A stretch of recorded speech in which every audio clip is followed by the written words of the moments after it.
Hey everyone, welcome back to Evil, where we dive into real people, real crimes, and the evil they encountered. I'm your host, Leslie, and today we're going to walk through a heartbreaking case that not only shook the small town of Brooklyn, Iowa, but also the entire country. This is the story of Mollie Tibbetts, a young woman with a bright future, tragically taken too soon while doing something as simple as going for a jog. Before we jump into today's case, I want to take a quick detour back to a story we've touched on before, the case of Rachel Morin. Now, if you've been with me for a while, you'll remember Rachel's case. And if you're new here, let me give you a quick rundown. Rachel was a 37-year-old mother of five from Bel Air, Maryland. On August 5th, 2023, she went for a run on the Ma and Pa Trail, something that she did often. But this run would be her last. The next day, her body was found along the trail, and it became clear that she had been brutally attacked. Now, if this sounds familiar, it's because Rachel's case shares some eerie similarities with today's story about Mollie Tibbetts. Both women were out for a jog, both were in familiar areas, and both were tragically taken from this world too soon. And what's even more unsettling is how these seemingly everyday moments, like going for a run, can end in horror. But let's talk about Rachel's case for a second. After months of dead ends, in September 2023, police made a major breakthrough in Rachel's case. DNA found at the scene linked her murder to a home invasion in Los Angeles, where a mother and her child were attacked just months earlier.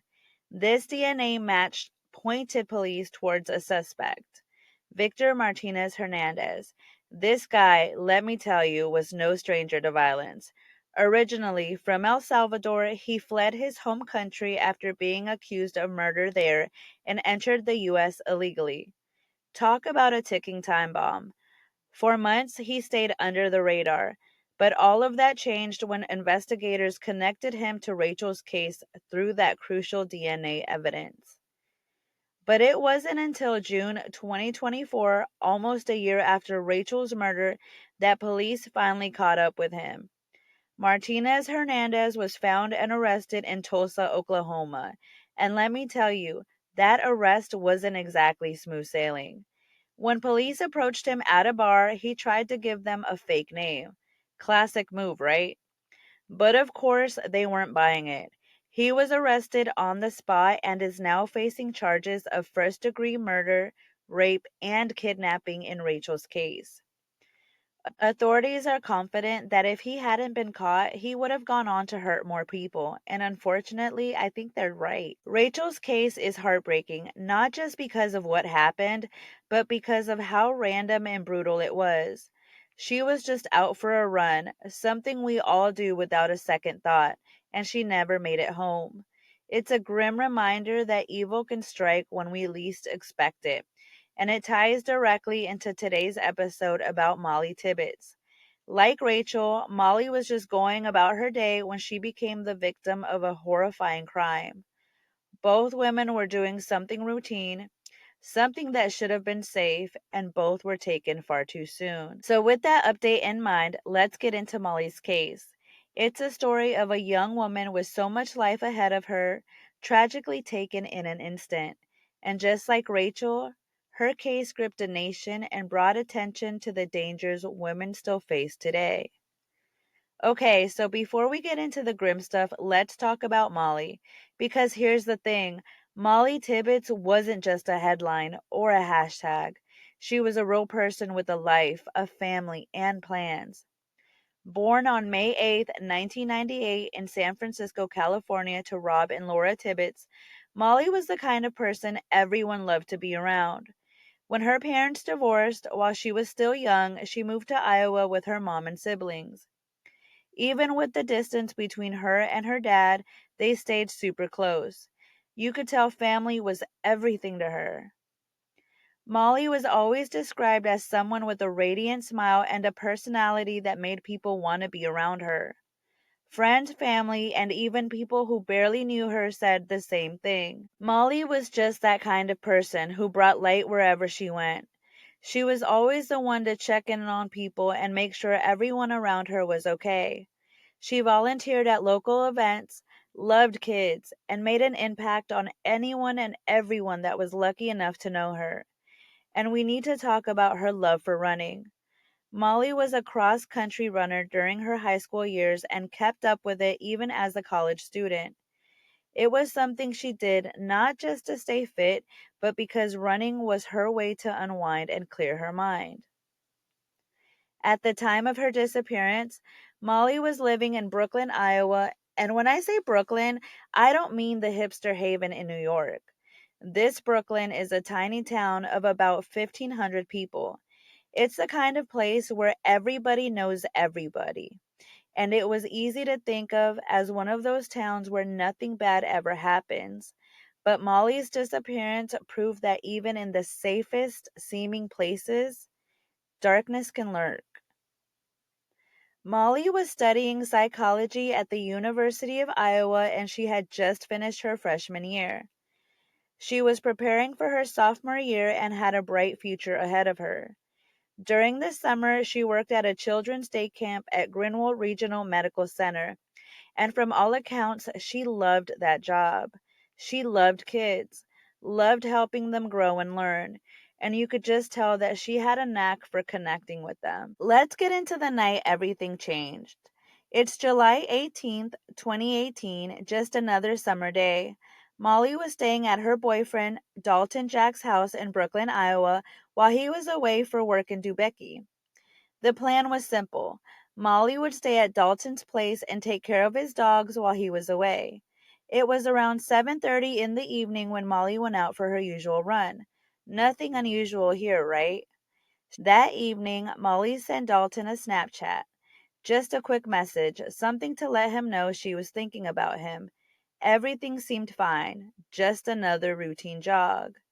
But the next morning, when Mollie didn't show up for work at the children's day camp, people immediately knew something was wrong. Mollie wasn't the type of person to blow off work without a reason. She was responsible, punctual, and always showed up for the kids she cared about. When she didn't show, her family and friends grew concerned. Her parents, her brother, and Dalton knew something was wrong. This just wasn't like Mollie at all. Her family reported her missing that same afternoon. That's when the panic really set in.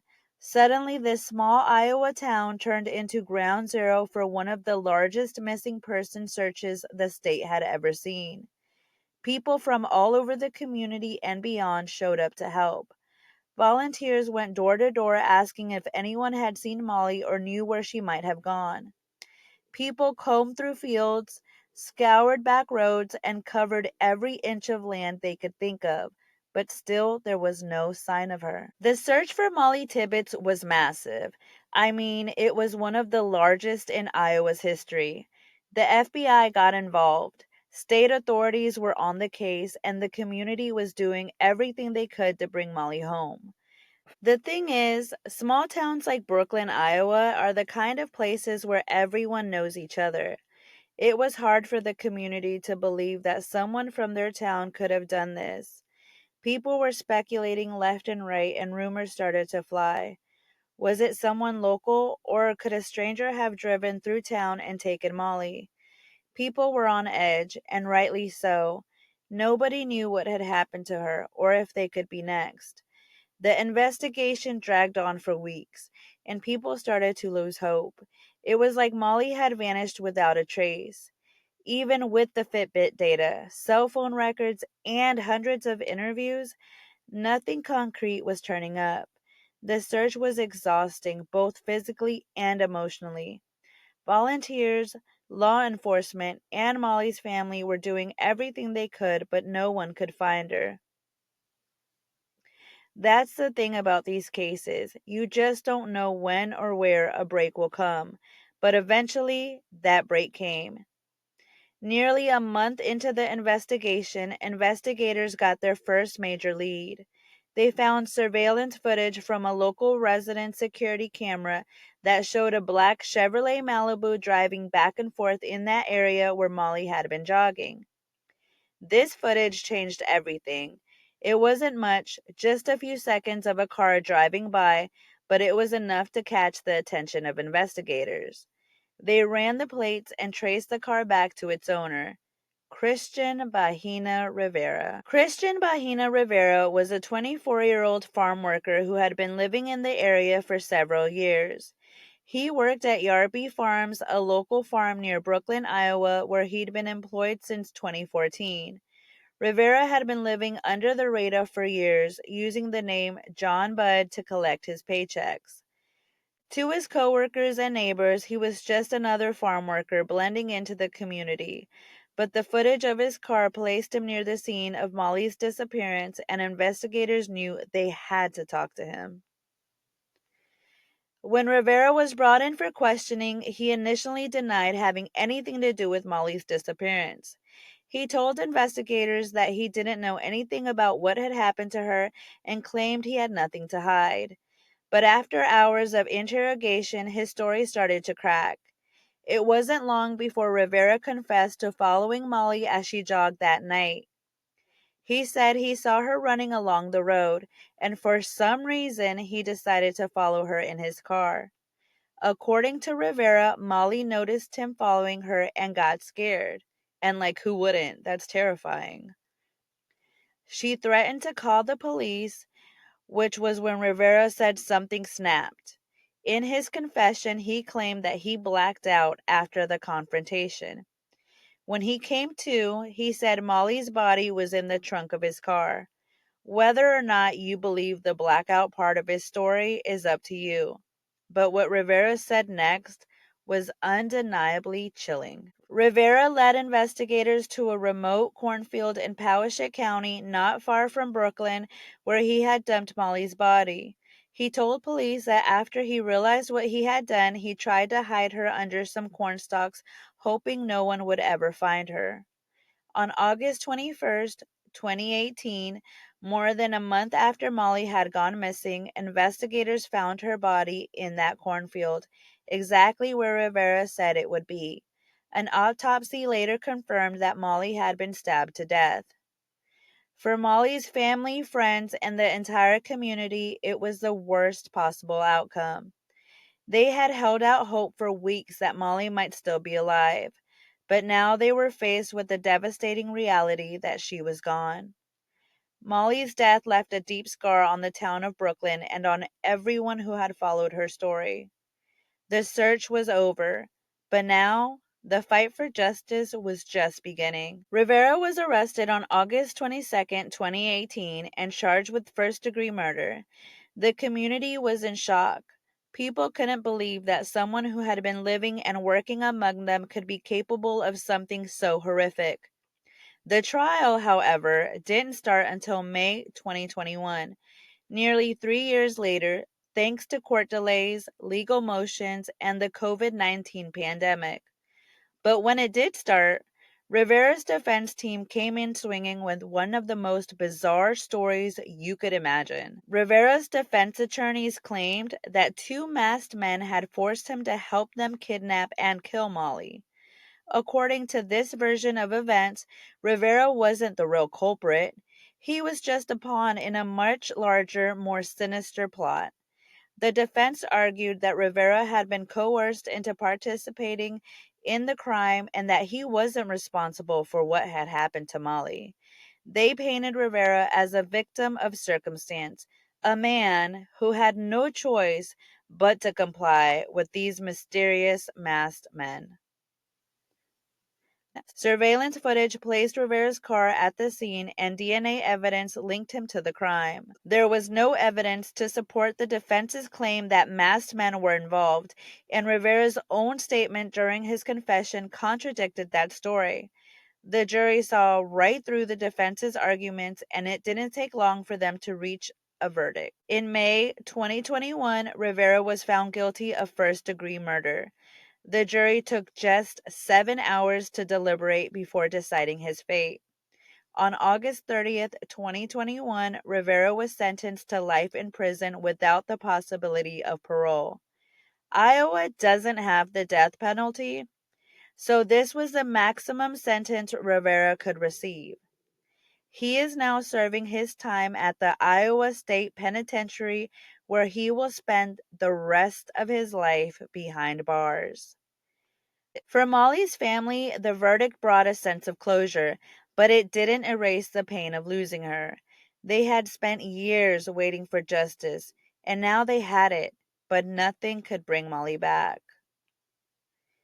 Now, here's where things get complicated. Mollie's case didn't just shake her community, it became a national flashpoint for political debate, especially around immigration. You see, Christian Bahina Rivera was in the country illegally, and once that information came out, things got political real fast. People who opposed illegal immigration used Mollie's case as a rallying cry for more restrictive immigration policies. They argued that if stricter border controls had been in place, Rivera never would have been in the country to commit this crime. Former President Donald Trump and former Vice President Mike Pence both weighed in on the case, using it as an example of why tougher immigration laws were necessary. Trump even brought up Mollie's murder during a rally, saying, "A person came in from Mexico illegally and killed her. We need the wall. We need our immigration laws changed." His administration sent out campaign emails blaming Democratic immigration policies for Mollie's death, and the case became a talking point for Republican lawmakers pushing for stricter immigration enforcement. But here's the thing, Mollie's family didn't appreciate her death being used for political purposes, and like who would? Her father, Rob Tibbetts, spoke out against the politicization of Mollie's murder. He specifically called out Donald Trump Jr. and others who were using his daughter's death to push anti immigration agendas. Rob Tibbetts said, "The Hispanic community are Iowans. They have the same values as Iowans. As far as I'm concerned, they're Iowans with better food." He asked people to focus on remembering Mollie for who she was, not for the circumstances of her death. It was a reminder that at the end of the day, this case wasn't about politics. It was about a young woman who had lost her life far too soon. Mollie's story became a lightning rod for political debate, but her family worked hard to shift the focus back to her memory and the legacy she left behind. Mollie's death left a permanent mark on her community, but her family has worked hard to ensure that her legacy is about more than just the tragedy. In the years since her death, they've set up scholarships in her name, created programs to honor her memory, and worked hard to keep her spirit alive. They've focused on celebrating Mollie's life, the person she was, the dreams she had, and the impact she made on those who knew her. In a world where women still face dangers just by going for a jog, Mollie's story has become a symbol of both the vulnerability and the strength of women. Her case has brought attention to issues of safety, particularly for women who run or walk alone. It's a reminder that while progress has been made, there's still a long way to go in ensuring that women can feel safe in their own communities.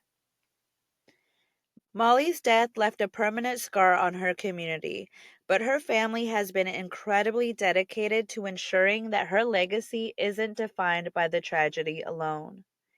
They want Mollie to be remembered for who she was, for the light she brought into people's lives, and for the dreams she had. In the years since her death, the Tibbetts family has worked hard to set up scholarships in her name, to create programs that help support causes Mollie cared about, and to keep her memory alive in a way that reflects her spirit. They focused on celebrating Mollie's life, the person she was, the passions she pursued, and the love she shared with her family and friends. Her family has said over and over again that they want Mollie's legacy to be the one of kindness and community, and they've made sure that her memory is about the impact she had on those who knew and loved her. One of the ways Mollie's family has worked to honor her is through initiatives that promote kindness and service, reflecting the kind of person she was. Mollie was known for going out of her way to help others, whether it was volunteering her time or just offering a smile to brighten someone's day. Her family wants that to be the message people remember, that despite the darkness that took her life, Mollie's legacy is one of light and kindness. In the wake of Mollie's death, there was also a national conversation about safety, especially for women who run or walk alone. Mollie's story resonated with so many people because it touched on that underlying fear that so many women live with. Running or walking in what seems like a safe neighborhood can still lead to danger, and Mollie's case served as a heartbreaking reminder of that. Her death sparked conversations about safety, about the vulnerability women face just by stepping outside, and about the need for change to ensure that women can feel safe in their own communities. Mollie's murder was a devastating reminder of the dangers that can lurk even in the quietest, most peaceful places. Her disappearance rocked her small town to its core, and it sent shockwaves through the entire country. In the end, Mollie's story wasn't just about the loss of a beautiful young woman. It became a larger conversation about safety, community, and how we respond to tragedy. One of the most significant takeaway from Mollie's case was how her family handled the aftermath. They were vocal about not wanting her death to be used for political gain, even as the national conversation around immigration heated up. Her father, Rob Tibbetts, was particularly outspoken about this, urging people to remember that Mollie's life wasn't defined by the circumstances of her death. It's a tough lesson, but an important one. In the midst of tragedy, it's easy to get caught up in the politics, the media frenzy, and the rush to assign blame. But at the heart of every crime, there are real people, real families who are left to pick up the pieces after their loved one is taken from them. Molly's family reminded us all that, above everything else, we need to focus on the victims. They're not just statistics, they're not just headlines. They're real people with real lives, and we owe it to them to remember that. And that brings us to the end of Molly's story, a bright, kind, and full of life young woman whose promising future was stolen from her on what should have been just a normal, peaceful run. Molly's case left a huge mark on her community, her family, and on all of us. It's a reminder of the random nature of evil, but also of the importance of telling these stories so that the people behind the headlines aren't forgotten and so that justice can be served. Thank you for joining me on Evil today. Stay safe, and as always, watch out for evil. I'll catch you on the next one. Bye, guys.